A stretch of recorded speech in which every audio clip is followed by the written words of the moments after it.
Hey guys, this is Ayumi, and today I'm going to show you some of the great ways you can use smoke bomb offensively. After watching this video, you will know how to properly time your offensive smoke bombs, which will greatly help you get the most out of your kill and switch attempts. There will be two parts of this video. The first part will be on what smoke bomb can potentially do and what it can't stop. The second part will be examples of how it can be used effectively, and I'll go over why they were so effective. Okay, on to the first part. There are a couple ways smoke bomb can be effective. In this video, I'll just go over the offensive ways. The first thing to know about smoke bomb is quite obvious. It prevents the line of sight from the enemy team. There are a couple ways you can use this, and the first of which is to prevent healing. Another thing to note with smoke bomb is it also prevents you from being attacked, which is also quite useful.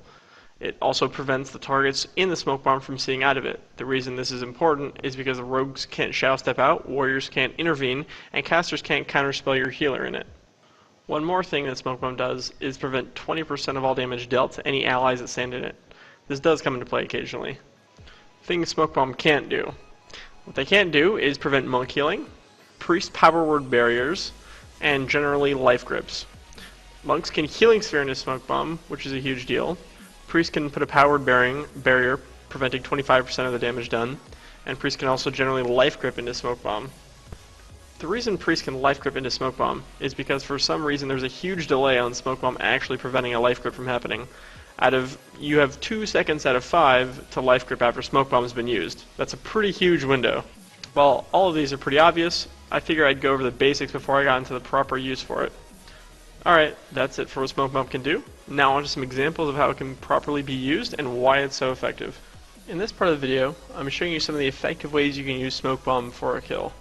In this clip, I'm going to smoke bomb in the opener to force maximum number of cooldowns. The reason for this, instead of waiting for his cooldowns and popping smoke bomb to seal it, is because enhancement can easily win the game in the first 15 seconds. So because smoke bomb is actually going to allow my team to have the initiative and control the pace of the game, it's the correct choice here to use smoke bomb in the opener. You see I'm set him here to get rid of his spirit shells and his sacrifice the hunter already pre-sacked. And then he's going to dive in, giving me the perfect opportunity here to land the smoke bomb.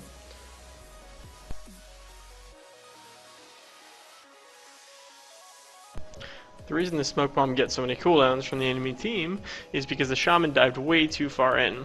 When a non-mobile class like enhancements, DKs, or rogues dive into your team 30 or 40 yards, you know that your smoke bomb is going to be really effective.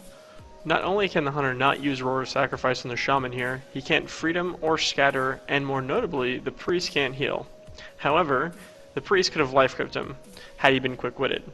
Fortunately for us, we haven't used this attempt in the past, and he doesn't life gripped. There are some ways, though, that can allow you to secure a smoke bomb against a smart priest. The most obvious is silencing the priest when you smoke bomb, and the less obvious and more effective way is actually to time a root on the target when you smoke bomb. As priest cannot life grip into a root, the ability just does not work. A great way of getting a root is if you're playing with paralytic poison, you can shift the target to apply a root just before you smoke bomb to make sure that it lands without life grip intervening. Of course, alternate options include Hunter's Narrow Escape Talent and Mage's Frost Nova. The next thing about smoke bomb is timing. Now, normally you have 2 options in a game to use smoke bomb. One is using it in the opener, just as I showed you, and the other is using it mid-game after the enemy team has trinketed something else. When you land a good smoke bomb mid-game, they're generally game enders. They're just the best possible thing, and the target will die. Okay, here you'll see that I've paused the clip with me in stealth, and I have given tricks to my hunter. I have Shadow Blades and Shadow Dance up, and I have Smoke Bomb up. And I'm going to show you right now what exactly happens to a team when you effectively land a smoke bomb mid-game. The DK is already at half life, and this is pretty much the perfect situation to land a smoke bomb. Here you go.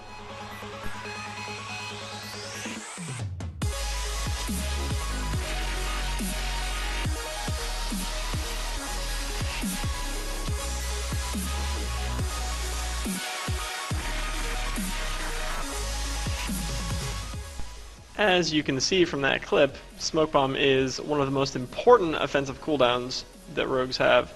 So you need to be careful when you use it, and when you do, you need to be making sure that your smoke bombs are actually killing the target or forcing almost every cooldown and shifting the momentum of the game in your favor. So as I said before, the two most effective ways of using your smoke bomb are in the opener and mid-game.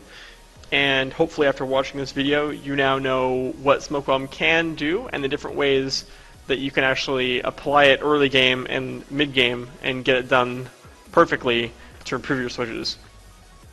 That's it for this video. Thanks for watching, and feel free to leave a comment if you have a question.